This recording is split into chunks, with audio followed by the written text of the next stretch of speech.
Hello అండి. ఎలా ఉన్నారండి అందరూ? బాగున్నారా? మీరంతా బాగుండాలని మనస్ఫూర్తిగా దేవుడిని కోరుకుంటున్నాను. మా పిల్లలైతే మరి నాకు ఈరోజు హెల్ప్ చేద్దామనేసి నాకంటే ముందుగానే లేచేసి నీళ్లు పట్టేస్తున్నారండి. నాకెంత హ్యాపీగానో అనిపించింది. అమ్మకు సాయం చేద్దామని వీళ్ళకి అనిపించినందుకు. మా అబ్బాయి అయితే నీళ్లు పట్టిన తర్వాత పాలకైతే వెళ్ళొచ్చాడు. పాలు తీసుకొచ్చాడు. ఈరోజు హాలిడే కాబట్టి ఉదయాన్నే తెప్పించొచ్చులే అని నైట్ తెప్పించలేదు. ఇక మామయ్య గారినైతే అటు ఇటు కాస్త నడిస్తే బాగుంటుంది కదా అని అయితే 4, 5 రౌండ్లయితే వేయమన్నాను. అటు ఇటు నడుస్తున్నారు. అదేనండి జాగింగ్ చేస్తున్నారనమాట. ఇంకా మా జంతువులైతే పడుకొనైతే రెస్ట్ తీసుకుంటున్నాయండి. నైట్ అంతా నుంచునే ఉంటాయి. ఇప్పుడు ఉదయాన్నే బయట కట్టేసరికైతే ఎక్కడ లేని నిద్ర వచ్చేస్తుంది వీటికి. మామయ్య గారేమో నడుస్తూ ఉన్నారు. ఇక నేనైతే పని చూసుకుందామని లోపలికెళ్ళిపోయాను. నేను ఎప్పుడూ కూడా నైట్ భోంచేసిన తర్వాత ఉన్న గిన్నెలు నైట్ తోమను. ఎందుకంటే సింక్ అలాంటివి మాకు లేవు కాబట్టి బయటకి తీసుకొచ్చి ఆ చీకట్లో కూర్చొని తోమలేక ఇదిగోండి ఇలా ఉదయాన్నే ఇక్కడ వేసుకొని అత్తయ్యో నేనో తోమేసుకుంటాము. అత్తయ్య అయితే లేరు కాబట్టి నేనే తోమేసుకుంటాను. ఆవిడ ఉదయాన్నే పొలానికి వెళ్ళిపోయారు. టీ అయితే పెట్టించేసానండి అత్తయ్యకి. ఇక ఈ గిన్నెలన్నీ ఖాళీ చేస్తే ఈ స్టాండ్‌లో తోమిన గిన్నెలు వేయొచ్చు కదా అనేసి స్టాండ్ ఖాళీ చేశాను. అక్కడున్న గిన్నెలేమో పాపని స్టాండ్‌లో సర్దమని చెప్పాను. ఇక నేనైతే మరి యుద్ధంలోకి దిగిపోయానండి. గిన్నెలు తోమతో నుంచి స్టార్ట్ చేశాను. లేదులేండి అంతకంటే ముందు తుడుచుకున్నాను. కూడా అంటించి ఎసరు పెట్టానండి. అలాగే బియ్యం కూడా కడిగాను. ఒకవైపు అన్నాన్ని చూసుకుంటూ ఈ గిన్నెలు తోమేస్తాననమాట. ఒకేసారి 2 పనులు ఇటు అటు తిరుగుతూనే ఈ గిన్నెలు కంప్లీట్ చేయాలి. కానీ మీకు కూర్చొని తోముతున్నట్టే ఉంటుంది. 4 గిన్నెలు అందులో వేస్తాను. మరలా వెళ్ళి అన్నం చూసుకుంటూ ఉంటాను. పుల్లలు మంచివైతే పొయ్యి దగ్గర కూర్చొని అవసరం లేదండి. మనకి గుర్తుండాలి. లేదంటే చిమిడిపోయి ముద్దయిపోతుంది అన్నము. చాలా జాగ్రత్తగానే వండుకోవాలి. రోజైతే అంబేద్కర్ జయంతి కదండీ! అందుకని పిల్లలకి స్కూల్ లేదు. పిల్లలకి స్కూల్ లేకపోతే వాళ్ళకి ఎలా ఉంటుందో తెలీదు గానండి. నాకైతే హమ్మయ్య అనిపిస్తుందండి.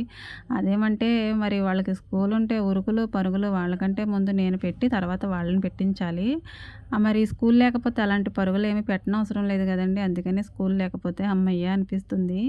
మరి ఇక సమ్మర్ హాలిడేస్ వచ్చేస్తున్నాయి కదా! ఇక రోజు హమ్మయ్య అనుకుంటావా అనుకోవచ్చు మీరు. పిల్లలకి స్కూల్ ఉన్నా లేకపోయినా నేను మామూలుగానే ఉంటాను. పిల్లలకి స్కూల్ ఉంటే హమ్మయ్య వీళ్ళకి క్యారేజీలు వండి పంపించేస్తే అయిపోతుందిలే అని అయితే అస్సలు అనుకోనండి. స్కూల్ లేకుండా ఉన్నా గానీ వాళ్ళతో టైం స్పెండ్ చేయొచ్చు కదా అని అయితే అనుకుంటాను. చాలామంది పిల్లలు ఇంటి దగ్గర ఉంటే వాళ్ళ అల్లరి భరించలేము. కుదురుండరు, అలా ఉండరు, ఇలా ఉండరు అనుకుంటాము.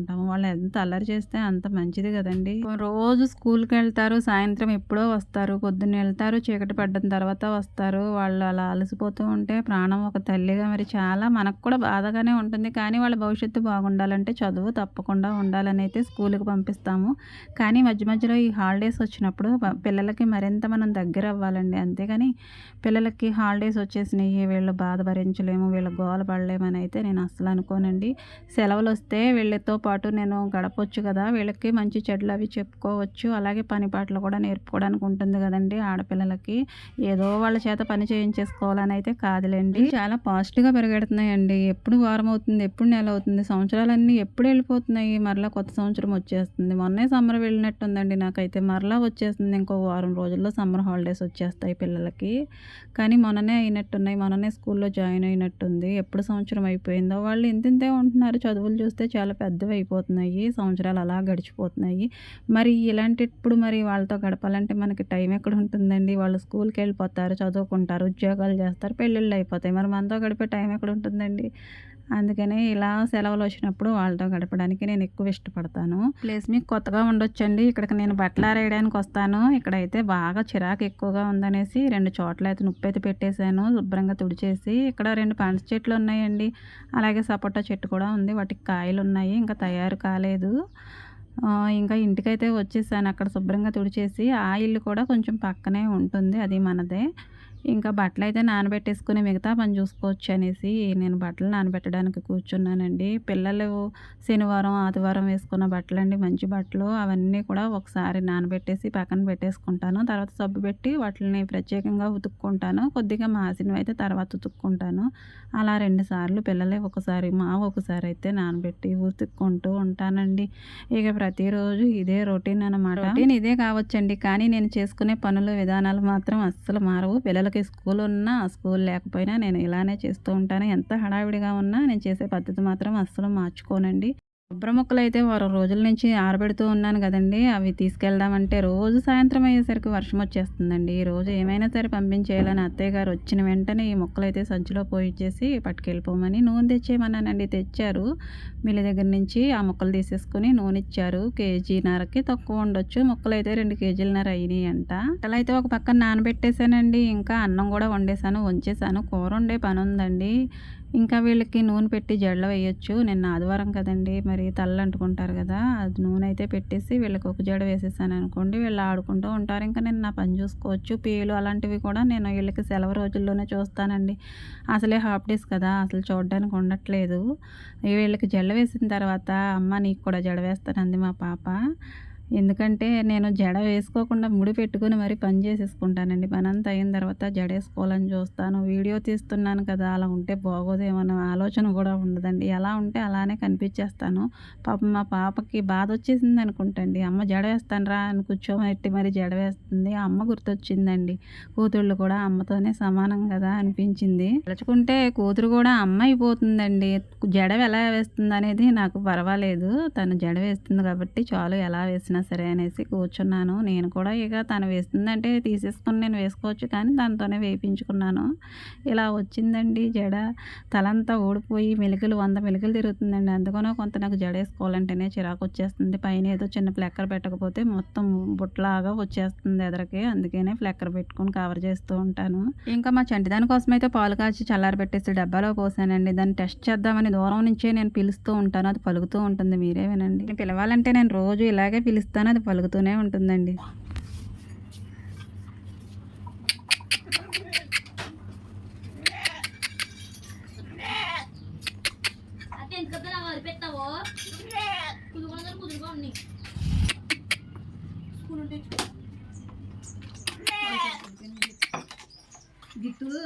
దీన్ని నేను పిలుస్తుంటే వాళ్ళ అత్తగారిని పిలుస్తుందా ఏంటా అని మా పాప ఏమో ఎందుకత్త అలా వేస్తావు అని అంటుంది. దీనికైతే పాలైతే పట్టిస్తున్నానండి. వీళ్ళైతే ఆటలు మొదలు పెట్టేశారు మా వాళ్ళు జడలు వేసుకున్న తర్వాత. మా పెద్ద పాప సంసారం అండి. చిన్నప్పటి నుంచి ఇలా ఆడుకుంటే పెద్దయిన తర్వాత ఇల్లు కూడా అలాగే చక్కబెడతారంట కదండీ! ఎవరెంత నీట్‌గా చిన్నప్పటి నుంచి ఉంటారో పెద్దయ్యాక కూడా వాళ్ళ పనితనం అనేది అలాగే ఉంటుందంట. మా చిన్న పాప చూసారా పాపం సర్దుకోవడం రాలేదు. పెద్ద పాప ఏమో కొంచెం పెద్దది కాబట్టి బాగా సర్దుకుంది.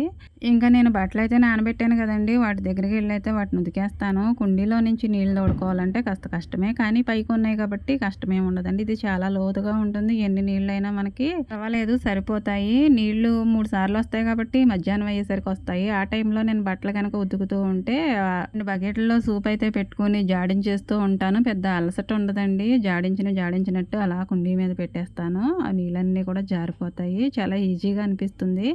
కానీ నీళ్ళు రాకుండా ఉన్నప్పుడు ఉతకాలంటే నీళ్ళు తోడుకొని మరీ జాడించాలి కాబట్టి కాస్త కష్టమే. కష్టమైన నీళ్ళు వచ్చే వరకు చూడాలంటే మరి టైం ఎక్కువ అయిపోతుంది కదండీ! అందుకనే ముందుగానే నేను బట్టలైతే ఉతికేసి నేను మామూలుగానే జాడించేసాను. తోడుకొని మరి జాడించుకున్నాను.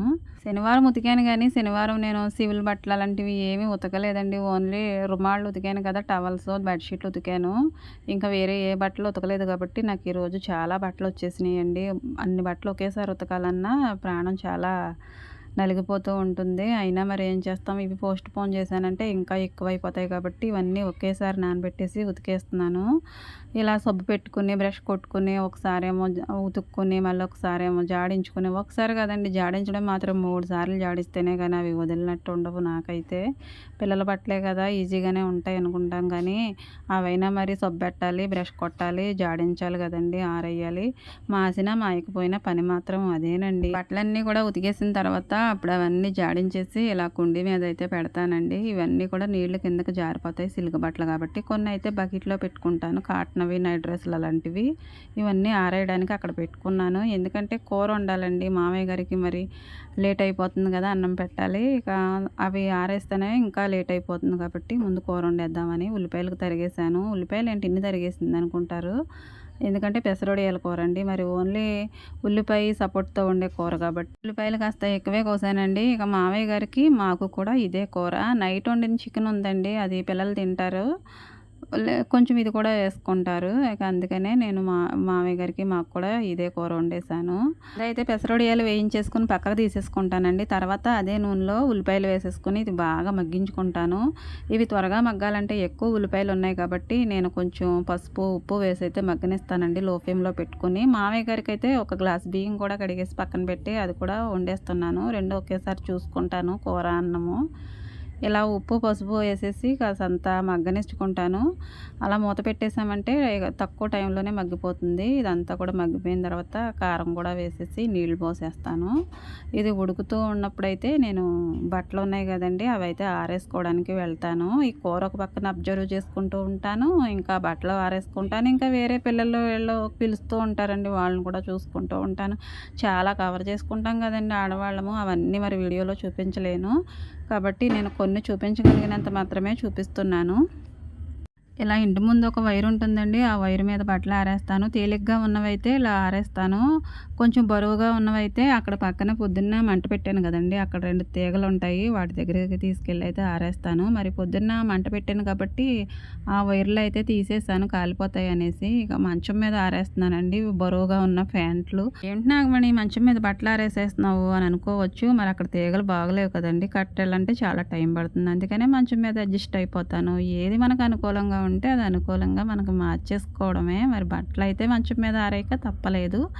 సిల్క్‌గా తేలిగ్గా ఉన్నవి తాళ్ళ మీద ఆరేసాను. అలాగే మంచం మీద కొన్నైతే ఆరేసాను. అత్తయ్య గారైతే ఈరోజు కూడా వస్తూ కాసినన్ని చింతకాయలు తీసుకొచ్చారండి. వాటిని కూడా ఒలిచేసి ఎండలో పెట్టేశాను. అన్ని పనులు బాగానే చేసుకుంటున్నాం. మమ్మల్ని కూడా చూడొచ్చు కదా అని మరి ఇవైతే నన్ను పిలుస్తూ ఉన్నాయి. వీటికి నీళ్లు పెట్టాలి, మేత పెట్టాలి. మరి ఎండలప్పుడు వీటిని కూడా చూసుకోకపోతే ఎలాగండి? వీటిని కూడా చూసుకుంటూ ఇక ఉన్న పని చూసుకుంటాను. వంట చేసిన తర్వాత ఉన్న గిన్నెలన్నీ తీసుకొచ్చి ఇక్కడ పెట్టేశానండి. ఇవన్నీ ఇప్పుడు తోమాలన్నమాట. ఇక కూర అయితే దగ్గర పడిపోయింది. దీనిలో మరి చింతపండు అయితే నానబెట్టుకున్నానండి. చింతపండు రసం వేసేసి ఆ తర్వాత వడియాలు కూడా వేసేస్తాను. ఇవి ఉడుకుతూ ఉంటాయి. ఒక 10 నిమిషాలు, 15 నిమిషాలు ఉడికిస్తే సరిపోతుందండి. కూర అంతా దగ్గర పడిపోతే ఈ వడియాలన్నీ కూడా ఉబ్బిపోతాయి, బాగా ఉడుకుతాయి. ఇదైతే మూత పెట్టేసుకుంటాను. వడియాలు కూరలో వేసిన తర్వాత ఎక్కువ టైం ఏం పట్టదండి. చక్కగా ఉడికిపోతాయి. ఇవి పునుకుల్లా ఉంటాయండి. కూరతో తింటుంటే పునుకుల కూర తిన్నట్టే అనిపిస్తుంది నాకైతే. కూర అయితే అయిపోయిందండి, దగ్గర పడిపోయింది. పులుసులా కావాలనుకుంటే పులుసు ఉంచుకోవచ్చు, లేదంటే ఇగురులా పెట్టుకోవచ్చు. నా కూర అక్కడ నా వంటతో నేనుంటే మరి మా పిల్లలు కూడా వంట చేసేసారండి. పొద్దున ఎప్పుడో నాతో మొదలుపెట్టారు కదా! వీళ్ళకి కూడా వంటలు అయిపోయినాయంట. నన్ను అయితే భోజనానికి పిలిచారు. చూసారా మా పెద్దమ్మాయి ఎన్ని కూరలు వండిందో. మా చిన్న పాప కూడా వండిందంటండి.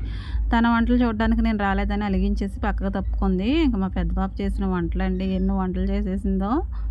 నేను కూడా అన్ని వంటలు చేయలేకపోయాను. ఒక్క కూరే వండాను. మా పాప చాలా కూరలు వండేసింది. డ్రింక్ కూడా తయారు చేసింది. ఆకు నిండా వడ్డించేసింది. ఇవన్నీ కూడా ఇక చెల్లాచెదరు కింద అయిపోయినాయి. వంట అంతా అయిపోయిన తర్వాత ఇవన్నీ తోముకోవాలంట తను కూడా. కూర అయితే వండేసి మామయ్య గారికి అయితే అన్నం పెట్టేసాము. మామయ్య గారు తింటూ ఉన్నారు. ఇంకా నేనైతే ఇక్కడ వేసిన గిన్నెలు ఉన్నాయి కదండీ! ఇవి తోముకుంటాను. ఇవి ఇలా చూసినంత సేపు ఉండవండి తోమడానికి అన్నట్టు కనిపిస్తుంది కానీ తోమడానికి చాలా టైం పడుద్ది కదండీ! ఇక్కడ ఇదంతా కూడా కడిగేసాను నీట్‌గా.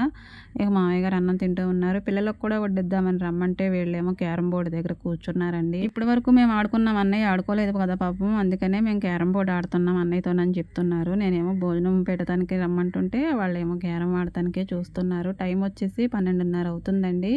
ఇక వాళ్ళని ఎలాగోలాగైతే బుజ్జగించి అన్నం పెడతాను. మీరే పెట్టుకు తినండి అని అయితే అస్సలు అనను. నేను వడ్డించితేనే వాళ్ళు తింటారండి. ఎంత లేట్‌గా పెట్టనివ్వండి అన్నం మాత్రం అడగరు. నేను పిలిస్తేనే వస్తారు గానీ అమ్మ ఆకలవుతుంది అన్నం పెట్టన్నమాట వాళ్ళ నోటి వెంట రాదండి. ఎందుకంటే మరి వాళ్ళకి ఆకలి ఎప్పుడవుతుందో అర్థమైపోతుంది కదా అమ్మకి. అందుకనే నేనే పిలిచేస్తాను.